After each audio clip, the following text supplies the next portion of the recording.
Wow, that's a big stage. I kind of feel like I'm in the Academy Awards.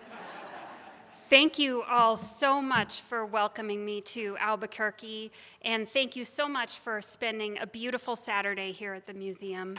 I hope I can give you just a little bit of knowledge about the exhibition, and then that you'll be able to enjoy it with a renewed sense of excitement after the talk. I would like to thank my colleague Kate Wright from the AFA for partnering with me on bringing this show to folks like you all over the nation. And I'd like to thank Andrew, Elizabeth, and William for being particularly gracious in welcoming me here to Albuquerque. I'm thrilled to be back in New Mexico. I actually lived in New Mexico before. I had the best job of my life in 1999 when I worked for Taos Ski Mountain. I worked for Skier Services. I made $6.50 an hour, and I skied every day. So New Mexico will always have a very special place in my heart. But here today, we're here to talk about the Pennsylvania Academy of the Fine Arts. And I'm showing you here an image of our historic landmark building. This was built in 1876 for the nation's centennial. So we're going to be talking a lot about these dates: 1776, 1876, 1976.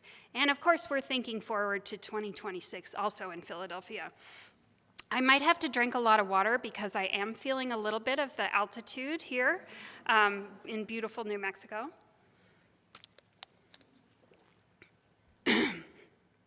And I'd like to start out my talk today by acknowledging that PAFA is located in Lenapehoking, which is the traditional and unceded land of the Lenni Lenape.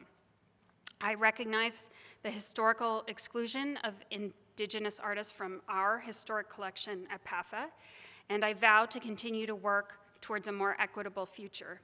And as a scholar of historic American art from the 18th century to today, I really take this charge seriously, and as you go into the exhibition, you will see this painting starting out the show, which is a representation of William Penn greeting Tamanend from the Lenni Lenape. Making American Artists, the show that you're going to see today, allows for a reconsideration of PAFA's storied legacy and unparalleled collection by viewing it through the lens of America's collective history. It acknowledges the proliferation of voices that have given the American nation its distinct character, rather than focusing on a monolithic narrative.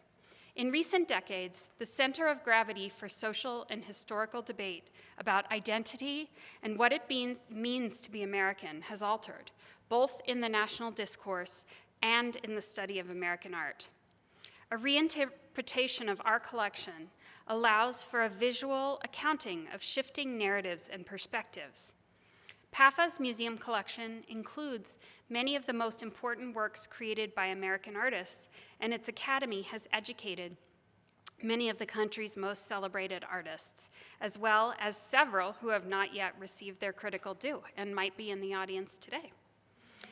The depth and breadth of our collection is therefore an excellent point of departure to investigate questions about who constructs history and how its reception can be articulated. Historians of American art have long placed issues of identity under the magnifying glass. However, the topic seems particularly relevant now when our collective social awareness includes analyzing historical and present-day attitudes towards identity in terms of race, ethnicity, sexuality, and gender. Reinterpreting a well-known collection of American art while acknowledging its venerable traditions now requires alternative organizing principles outside of a sort of chronological history, as art history has traditionally been done. Making American Artists explores my institution's dual legacy of training artists and collecting art of the United States, bringing new perspectives and scholarship to bear on over 100 iconic paintings and sculptures made from 1771 to 1977, and their continuing role in telling the story of 21st century America. While PAFA is well known and lauded for its work collecting women artists and Black artists in particular, it has much work to do in expanding its collection of Asian American, Latinx, and Native American artists outside of the contemporary arena. And I'm showing you here a beautiful work by Jean Quick-to-See Smith, who I hear is local here, in our collection. This lacuna can be clearly seen in the collection of works presented from 1776 to 1976. And the exhibition you will see today will encourage new dialogues about who makes American art, and thus American history and identity. PAFA is the oldest art museum and art school in the United States. And I'm setting up here a little bit of the founding of the nation and the founding of our institution. It was founded in 1805 in Philadelphia, which up until 1800 had been the nation's capital. And, I'm sorry, it decided to jump forward. Sorry. Had been the nation's capital and leading cultural and intellectual center. The artist and scientist Charles Wilson Peale and the sculptor William Rush and other civic-minded artists and business leaders shaped a teaching and collecting institution that quickly assumed national importance. They modeled their project on the Royal Academy in London and New York Academy of the Fine Arts that had been established in 1802. They made the expatriate American painter Benjamin West, then president of the Royal Academy and historical painter to England's King George III, PAFA's first honorary member. West strongly believed that the youth of America have talents for the fine arts, and his generosity and assistance to young American painters, such as Gilbert Stuart, who you can see here, and Thomas Sully helped establish their careers. The board of PAFA supported the efforts of American artists from the outset. When PAFA staged its first exhibition in 1807, it contained plaster casts, paintings by West and Peale, and works by contemporary British artists. By 1811, the inauguration of annual group exhibitions allowed American artists, including women artists, which was remarkable at the time, 1811, to display their work, with the board clearly stating, quote, "Paintings by American and living artists shall always have preference over those by European and ancient artists." From the 1820s through 1850s, local Schuylkill River and later Hudson River School landscape paintings by Thomas Birch and Thomas Doughty were popular at our annual exhibitions, along with large-scale theatrical history paintings by PAFA president Peter Frederick Rothermel, and neoclassical marbles made by American artists working in Rome, including Hiram Powers and Harriet Hosmer. By 1850, and certainly following the Civil War, American society underwent significant changes. While PAFA was never just a place for white male artists, women students had been subject to the constrained moral standards of the day and were restricted to copying antique casts of male nude statuary and had no access to study of the live nude model. By 1856, however, they were no longer separated into women's classes when the board decreed that, quote, "a close-fitting but inconspicuous fig leaf be attached to the sculptures." Similarly, PAFA did not shy away from dealing with situations surrounding race and inequality. In 1857, the board agreed with a request from the Reverend William H. Furness that, quote, "decent and respectable colored persons be admitted to the Academy shows upon the same terms, quote, as decent and respectable white persons." In the 1860s, PAFA sold its first building on Chestnut Street, and the decision about the next location caused a rift in the board. The Civil War caused disruptions to the schedule of special exhibitions, but the school attracted many students who would go on to become some of the most influential American artists, including Thomas Eakins, Mary Cassatt, and Emily Sartain. Between 1876 and 1905, PAFA enjoyed a sustained period of success and stability. The opening of a new building, and there's plenty of seats over there if you guys want to come sit in chairs. I don't mind. I heard that people in Albuquerque like to come in late, so it won't disturb me at all.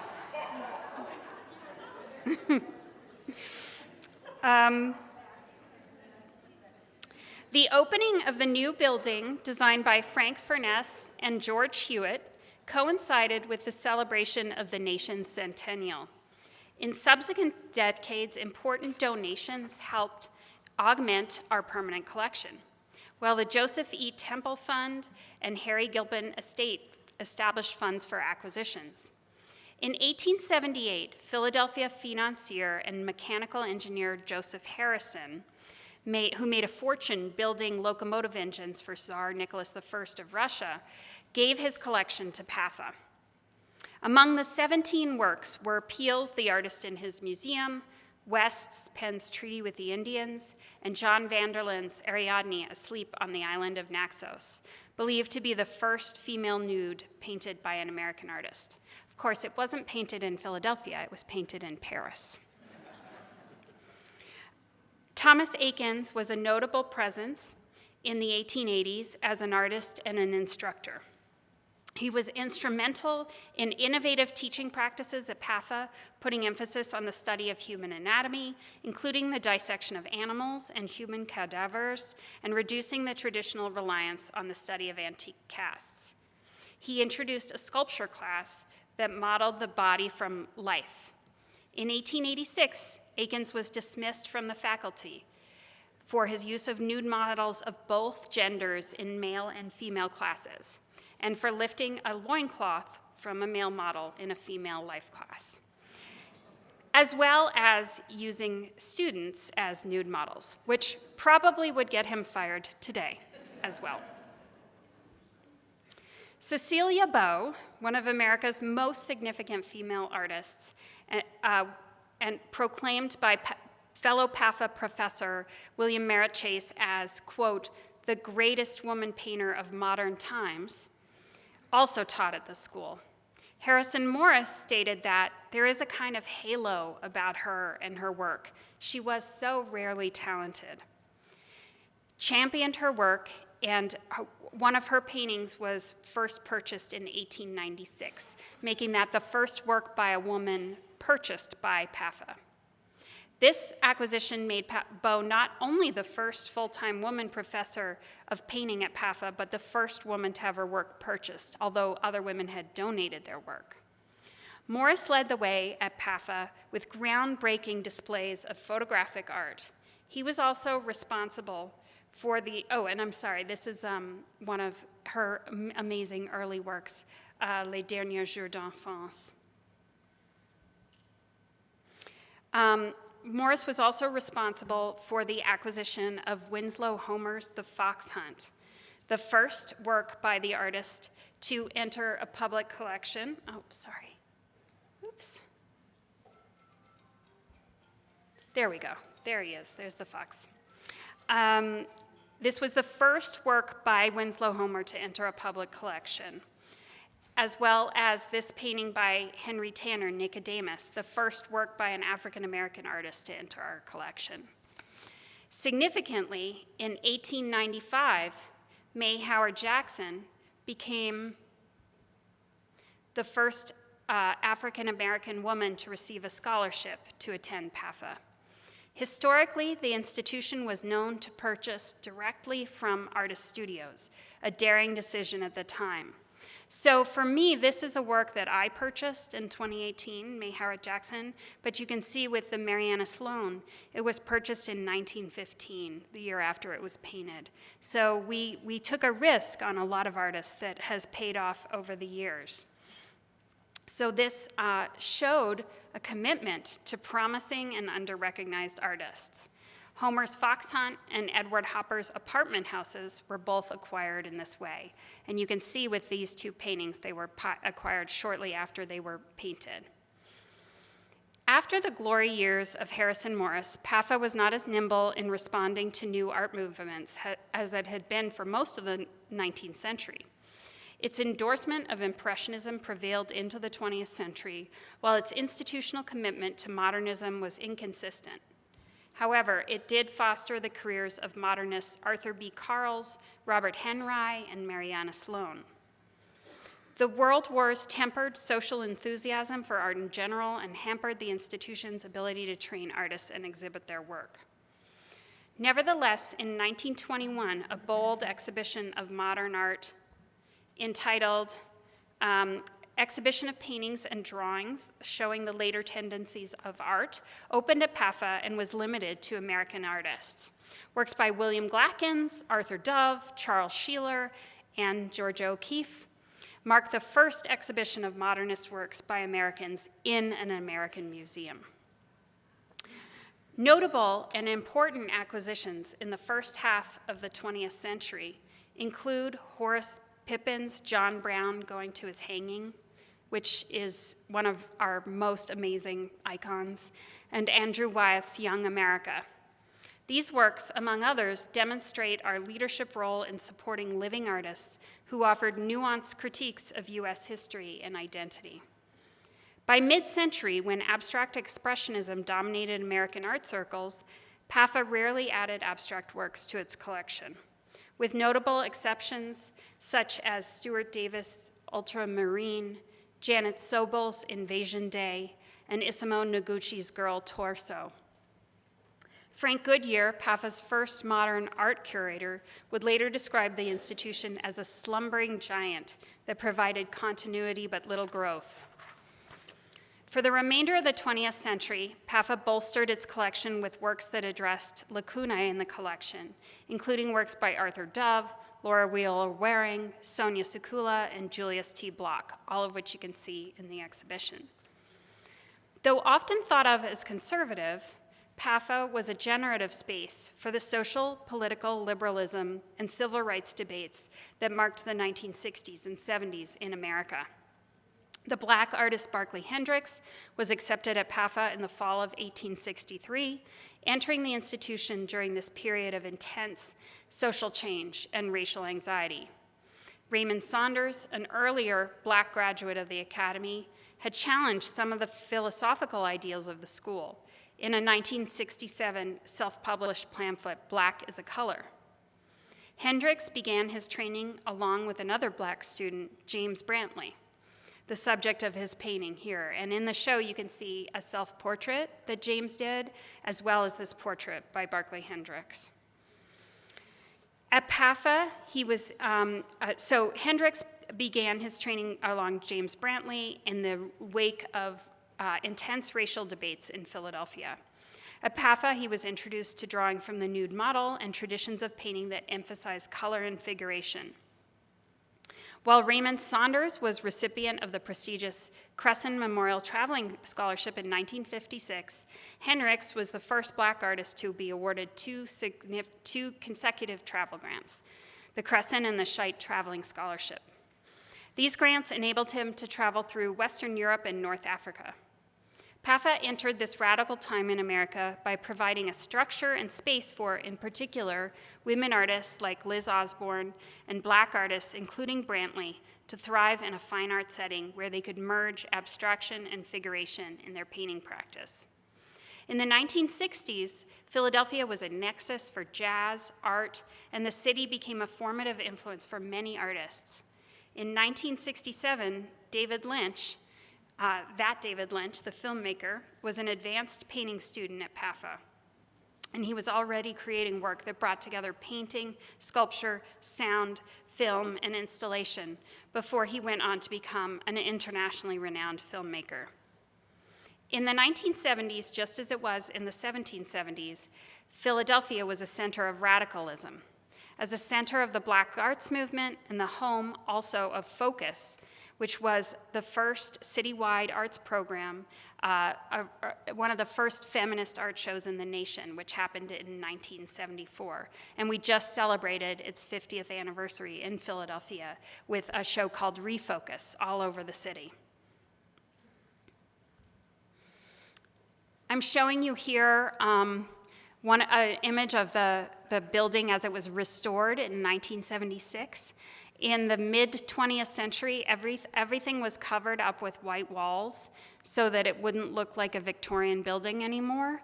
But luckily, they didn't tear anything down, and in the 1970s, it was all taken off. So the building was restored last about 50 years ago in 1976. So now what I'm going to do is I'm going to talk about some of the comparisons that you'll see in the show and the way, as a curator, I physically thought about the display of these works, putting them into conversations that they had never been in their long life living at PAFA together. The radicalism of both art and politics is embodied in the comparison of PAFA founder Peale's portrait, George Washington at the Battle of Princeton, depicting the first US president who enslaved Black Americans, including his valet painted behind him, and James Brantley, Brother James, depicting a Vietnam veteran, a self-portrait of a Black artist. In these paintings, two American veterans pose for their portraits and embody very different aspects of American masculinity, race, and leadership.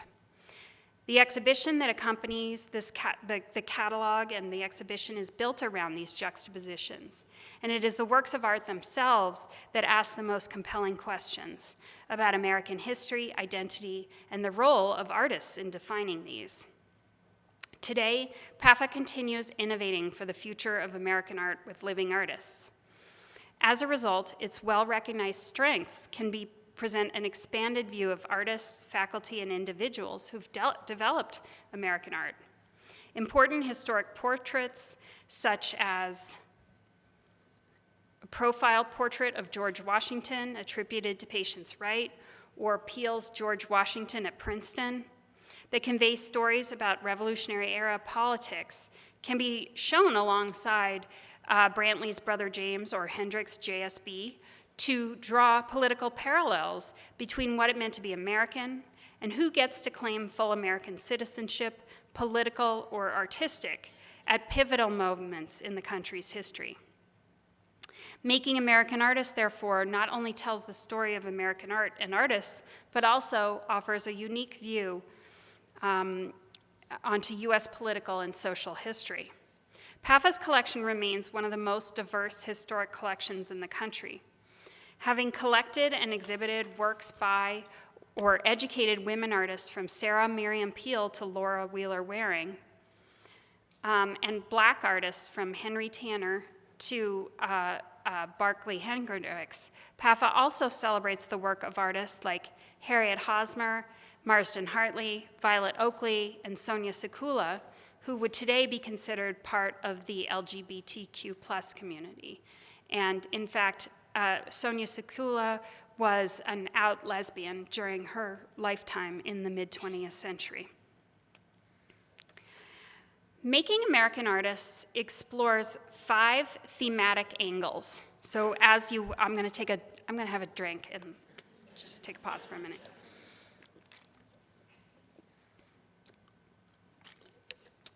Okay, so now I'm going to sort of walk you through the exhibition so you're ready for when you go through. There's 5 thematic angles in the exhibition: portraiture, history, still life, and genre scenes and landscape.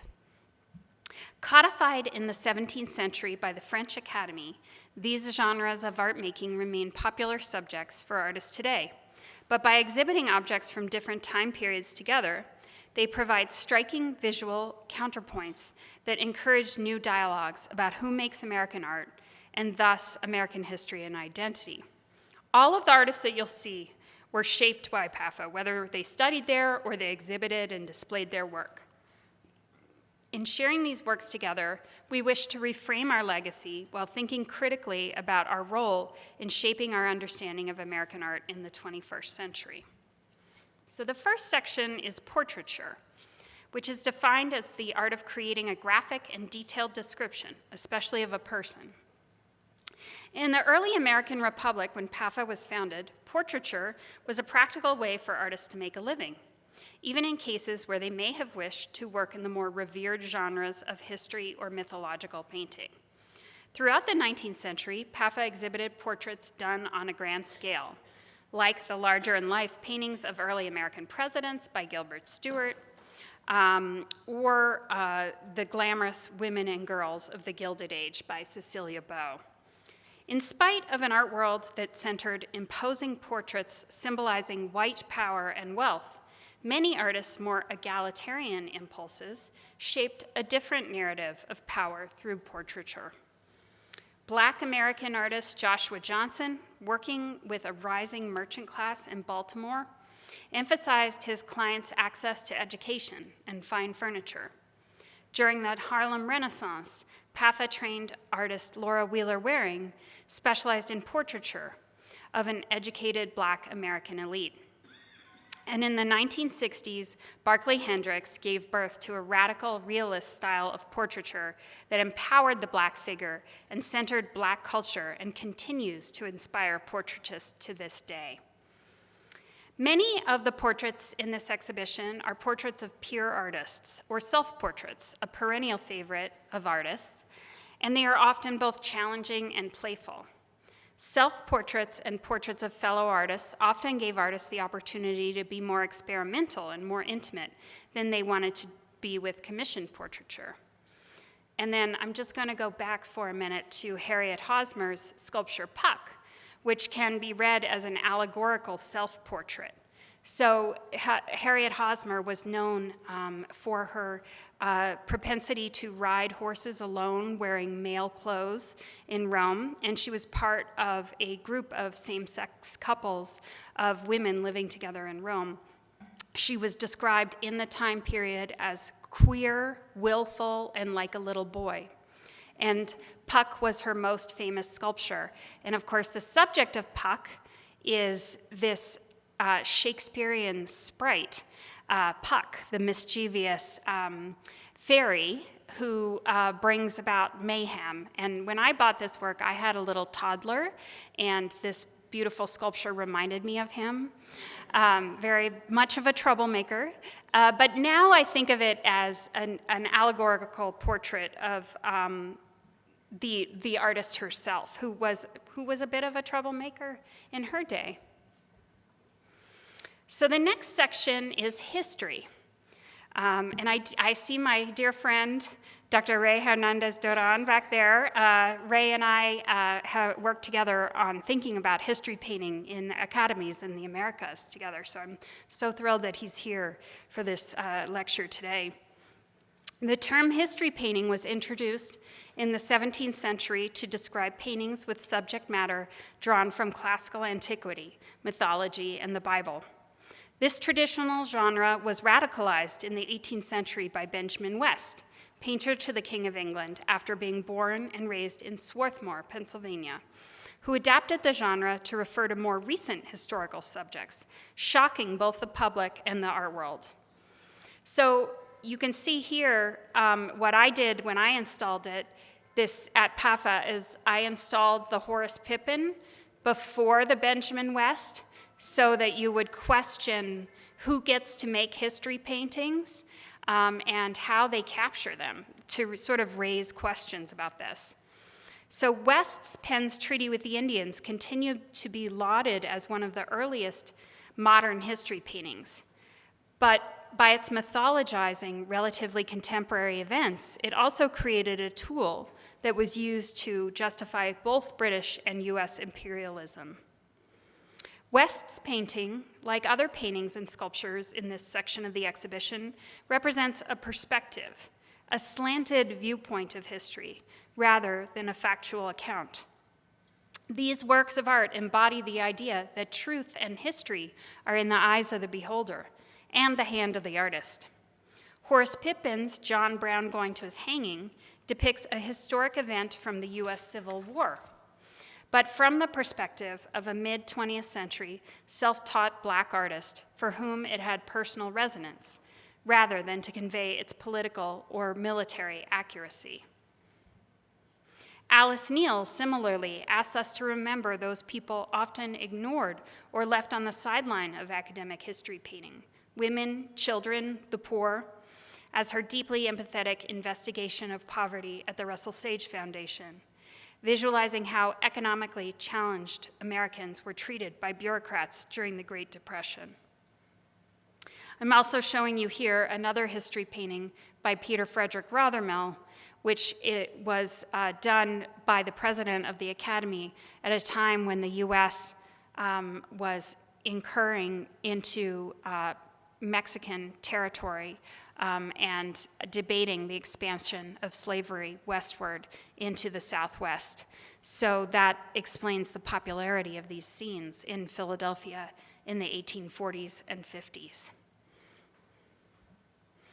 Likewise, in sculpture, these two sculptures represent really important moments. One by a black artist, May Howard Jackson, another by a white abolitionist, John Quincy Adams Ward, who created this sculpture, Freedmen, right after the Emancipation Proclamation, in the hopes that all people in the United States would be free. And then May Howard Jackson looking back to the legacy of enslavement in her bronze work. And again, a beautiful painting by Henry Tanner that we purchased in 1900. Henry Tanner had studied at PAFA with Thomas Eakins before he went on to Paris and then traveled to Jerusalem, where he created this representation. And he was one of the most successful religious painters of the turn of the 20th century, exhibiting in the Paris Salon, and really known for his deeply empathetic depictions of the Holy Land, and including his representation of Christ, who is figured as a dark-skinned Arab or Jew or black man. So the next section of the exhibition is still life.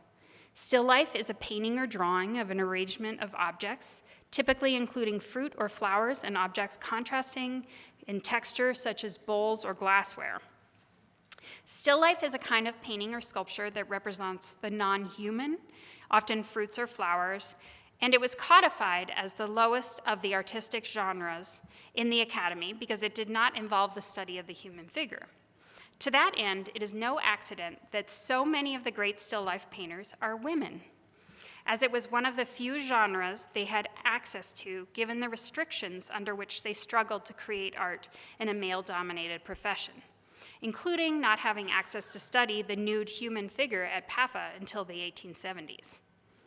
At PAFA's first annual exhibition in 1811, for instance, some of the first work exhibited were Margareta Angelica Peel's still lives, and she was a master of the early genre in the early Republic.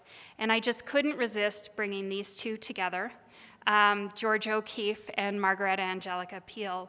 I think because, and this may be blasphemy to say in New Mexico, but George O'Keeffe is seen so much as a singular artist, but in her use of still life as a medium for her work, she's really building upon generations of women artists who had this legacy of working in still life. Still life is a deceptive term, however, for a genre that continues to evolve. In the late 19th century, still life painting took a new turn in the US, and trompe-l'oeil works became incredibly popular, with PAFA-trained artists William Michael Harnett and John Pito leading the movement to skillfully replicate nature and trick the eye in hyper-realistic new works.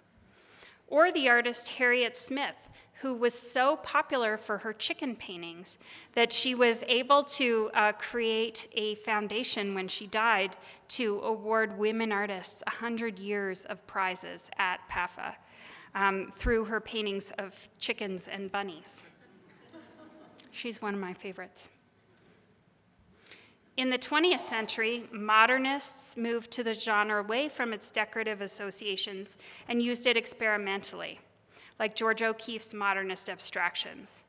Louise Nevelson further abstracts the genre of still life from paint to sculpture, monumentalizing the floral for a postmodern era. The next section of the exhibition is genre. So genre is a style of painting depicting scenes from ordinary life, especially domestic situations. Genre painting is associated particularly with 17th century Dutch and Flemish artists. In Philadelphia, artists like John Lewis Krimmel took up the mantle of Dutch and British genre scenes of everyday life and adapted it to the realities of early American Republic. With a focus on ordinary people and home life, genre scenes are often a window into the lives of those who did not have access to grand manner portraiture and were not the subjects of official history paintings. Krimmel's 4th of July on Center Square, for instance, gives us a glimpse of what an idealized everyday life was like in early 19th century Philadelphia, including the lives of the substantial free black middle class of the city. Lily Martin Spencer, here on the right, painted a romantic, but also at times subversive view of women's role in the home in the mid-19th century. For example, she gave birth to 13 children, but continued her career while her husband stayed home and took care of the children. This is probably a self-portrait of her with one of her children. While Mary Cassatt and Bessie Potter Vano leaned into an impressionistic visual language of motherhood with their intimate and warm depictions of mothers and children. Anna Elizabeth Klumpke, in the work on the left, was part of a network of women artists in same-sex partnerships in late 19th century Paris. She takes the traditional subject of genre, domestic labor by women, and blows it up into a larger-than-life painting focused on camaraderie between working women that she made for the Paris Salon. And when you go into the show, you'll see how large this painting really is. I also want to highlight the work of Violet Oakley, who would be another member of the LGBTQ plus community today. And she formed a community of women living together and supporting each other professionally called the Red Rose Girls in Philadelphia around the turn of the 20th century. By the early 20th century, modernists such as Hilda Belker and Edward Hopper move away from idealization to focus on the bustle, crowds, and alienation of labor in modern American cities. So both of these were painted in downtown Manhattan in the early 20th century. And one of the points I make in the show is, asking people, how many people have heard of Edward Hopper? A lot of people. How many people have heard of Hilda Belker? Not very many, but they entered our collection around the same time, and they were working within a few blocks of each other in New York City. Likewise, in the mid-20th century, Ed Loper channels both traditional Dutch subject matter and European modernist painting techniques to provide a window into urban life in mid-century Wilmington. And you probably may have heard of Andrew Wyeth.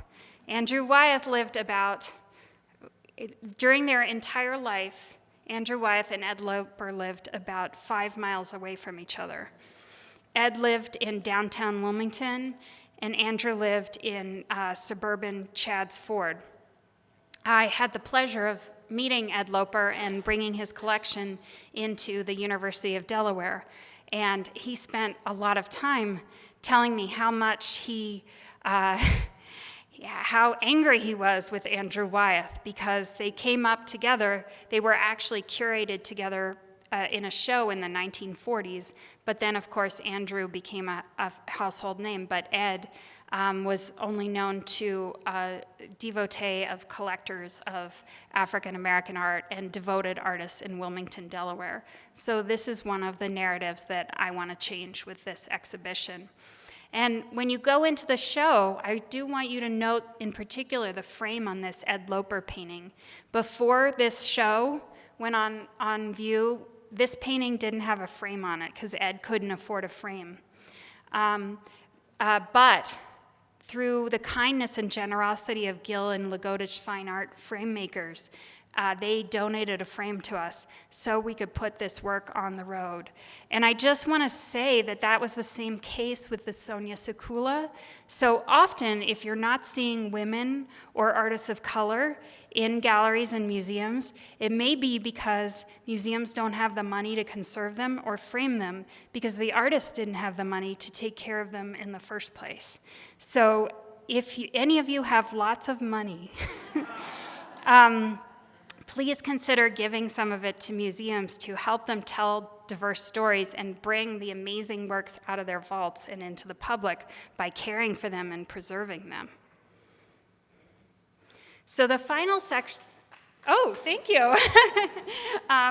The final section of the show is landscape. So all the visible features of an area of the countryside or land, often considered in terms of their aesthetic appeal. Landscape painting is one of American art's most celebrated and popular genres.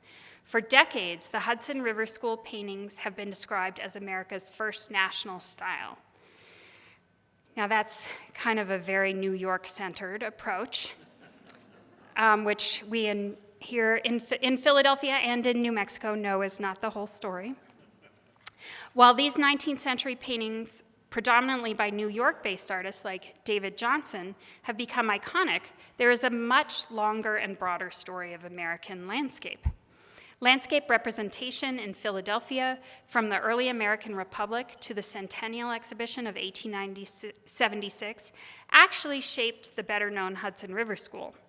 Thomas Birch and Thomas Doughty's Philadelphia views of the Schuylkill, the Wissahickon, and Delaware rivers constituted some of the earliest and most influential sites within American visual culture.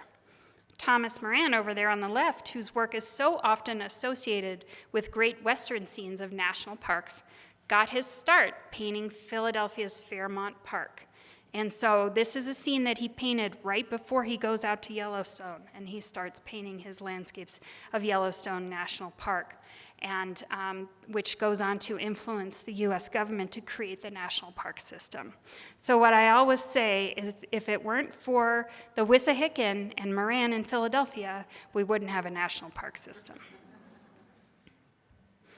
Another great artist that is connected with Philadelphia is Black landscape painter Edward Bannister, who was based in Providence, Rhode Island. He won a prize for the best landscape painting at the Centennial Exhibition in 1876 in Philadelphia. When some of the board members found out that he was a Black artist, they refused to give him the award. But then all of the artists on the committee spoke for him and said, no, this is the best painting, he deserves the award, and he received the award. So there's this constant back and forth in Philadelphia and in this country between recognizing the genius of all artists and then gatekeepers who want to keep people out. PAFA was one of the first museums in the country to embrace American Impressionism. And landscapes by John Twachtman and Theodore Robinson were purchased shortly after they were painted, often out of annual exhibitions. Women's contribution to the genre became more profound in the 20th century, with the feminist ideal of new women as athletic, independent, and professional, encouraging women like May Howard Jackson and Mariana Sloane to fight for the freedom to join the male-dominated landscape genre. These contributions continued as landscapes became more abstract in mid-century, when artists like Sonia Sekula experimented with increasingly subjective and emotional responses to the physical world around them. PAFA's founders created a school and museum at the same time, so that a synergy existed and still exists between the creation and display of art. Making American Artists recognizes that, as a center of artistic excellence and stimulation, PAFA sets out to cultivate and train American artists, and its collection represents a distinctive picture of a nation and its artistic heritage. Thank you all for being a part of the story of American art and artists and supporting the future of American art in the years to come.